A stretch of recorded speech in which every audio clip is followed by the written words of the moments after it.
Stu, is a frustrating afternoon, wasn't it? Just one end the ball, nothing will go right with it. No, I think you've got to create your own luck at times, and I think at times when the ball drops to you in the 18-yard box, you've got to really want to dive to get on the end of it and really put it in the net. And I thought the game was an even game both ways. I think they had a few little half chances. We probably had the best chance in the first half with Josh Umrah when he gets down the side one-on-one with the goalie. Probably just got caught in two minds and ends up hitting it over the bar.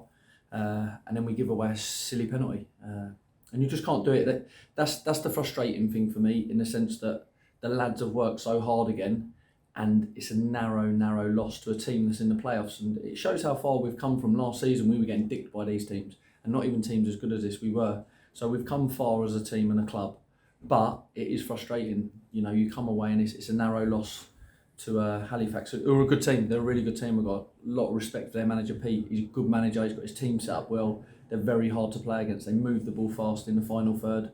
They're a good team. Yeah, I did put half time. They probably suffocated us in that first half, didn't they? Stopped us getting forward. As you predicted, they did press us quite high.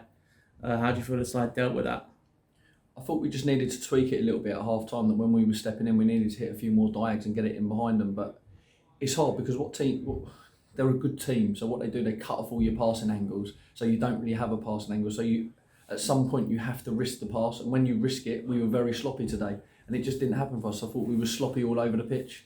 But it's a credit to the lads that we were really sloppy today. And I think that was one of our poorer performances in possession, but out of possession the lads worked hard, and it was a narrow loss, and it's frustrating because you lose to a penalty. Yeah, and then you say it's quite a gloomy afternoon as well. Do you think conditions like that was always going to be a low scoring game? No, I think it could have been a high scoring game in the end, in the sense of the chances that dropped you in the box, but both teams got good blocks in, and it was a game today that I thought defensively both teams defended really well.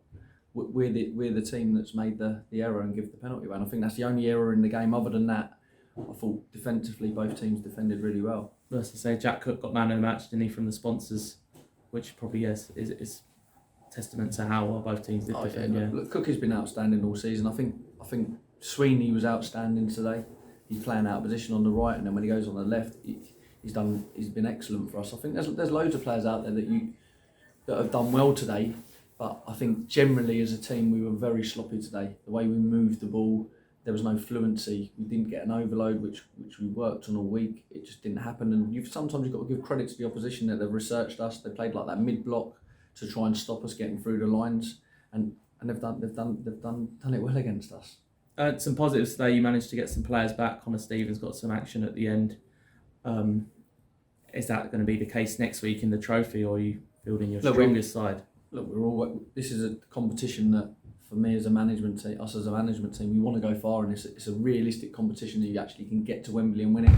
We're the highest ranking league in the competition, so it's a competition that we want to go really far in. So we'll just assess the bodies in the week. We've picked up a few little knocks and niggles here and there, so we'll just see where we're at. We picked up a couple of bookings. I just need to check that whether they're suspended or not, potentially, and if they are, that's what will determine the team that we put out. Which will force our hand if we've got a couple suspended. And what do you know about Mead and Market next week? Wildston have never played them yet. They're a team that have picked up probably in the last 6 weeks. They had a bit of a bad start to the season, but they've picked up really well now. They lost at the weekend. Midweek their game was called off that I was going to go watch, but we've got someone there watching them today. Look, we'll do the same due diligence on them as we do every team. We'll respect them. And it's about us going there and doing a job. It's cup football now, the performances don't matter. It's about going there and getting a win. And as you said, they started slow, but I guess this trophy run's galvanised them. Is that something that can be a positive of going far in this competition, that it can lift results when they're not really going our way? I think winning games of football breeds confidence. We've been on the back end of a few results that we shouldn't have lost games, but when we went on our good little patch, when you're winning games, it breeds confidence, and you see it within the team. And that's what creates the confidence. It's not a competition going far, and it's just winning games of football. We need to go there Saturday, and that's what can start a little run again. If we can go there Saturday, get a win, and then it starts another run of winning games of football. Okay, thanks for your time, Stu. Cheers. Cheers, Chris.